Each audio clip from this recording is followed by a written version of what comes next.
So it's great to be sitting here with our first re-signing of 2024, Cal Porter.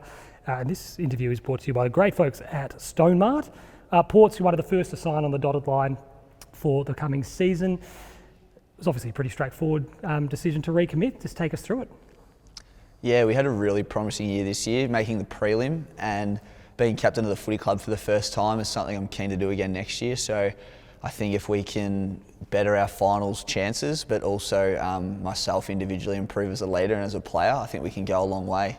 And there's some really exciting things happening. So most of the boys are keen to run it back, and we're keen to have a really big year. So reflecting on the season just gone, you sort of mentioned it, but how did you see your 2023 and the team's 2023? I played a lot of different roles this year. I was quite versatile, had some tagging roles, played forward, back and mid. Finishing runner-up in the best and fairest was a surprise. I think I had a really great year and was durable enough to play every game for the second year in a row, which is pretty rare as well. So that was a positive individually. And as a team, I mentioned we made the first week of finals the year before. This year made the prelim, and it's just not a linear progression, but hopefully that's the way we're going to see it, that it's just stepping stones we can build on each year. And having more finals experience as well, and you know, getting up to that sort of 50 to 100 game VFL experience, as a lot of this core group is, it's sort of our formative years are behind us, and we're really keen to make a real impact on the competition, particularly in September.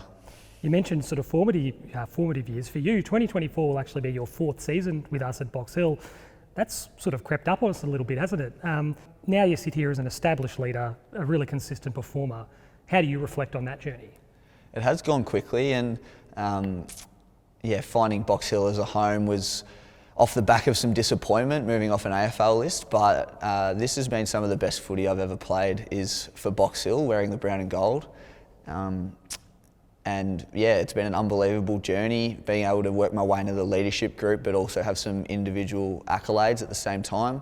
And as I mentioned, getting some finals experience too. So the key thing that brings me back is all of that stuff, but then also the relationships we've built. And for a lot of other guys, it's their third and fourth years at the club as well. So not just my journey, but all of those guys' journeys with our core group have developed together. And I think the more footy we play together, the more connected we're going to be, the more fun we're going to have, and ultimately the more games we're going to win. So part of the reason is that individual progression for myself and the team's progression, but also the relationships that I've made along the way with some of my best mates now at the Box Hill Footy Club. It's so interesting you mentioned your mates at the footy club, you mentioned earlier running it back. The sense that I get from a lot of the returning senior boys is a real drive and determination to, let's not beat around the bush, it's to be successful and it's to contend, but it feels like a real drive and a real unity to let's try, let's go.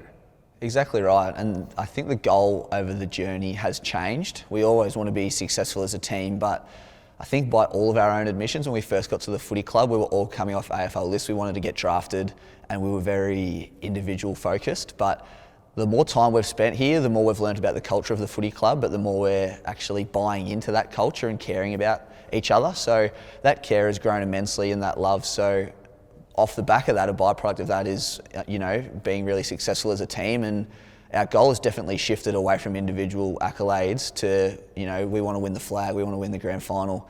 And that's part of the reason everyone's, running it back. As we said, everyone wants to come back. We really think we can do something special.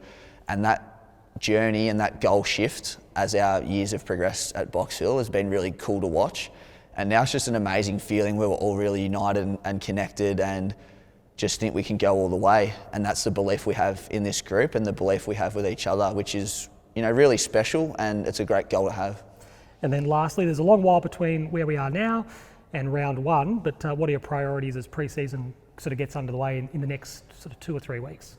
Yeah, it snuck up on us. You talk about, milestones sneaking up on people. The day one of pre-season is very similar. So I was saying to someone the other day, September's probably, 10, 11 months away now, and that's when we want to be peaking at that time of the year. So it seems a long time away now, and one of the funny cliches is you can't win pre-seasons, you can't win premierships in November, but you can definitely lose them. So that's a bit of a cliche for you, Shawnee, but we're not looking to, turn it up just yet. We're looking to peak in September. So just get our durability right, tick off our sessions, just rock up, show up, get the vibe up, and then hopefully lead into a really durable and really solid 2024.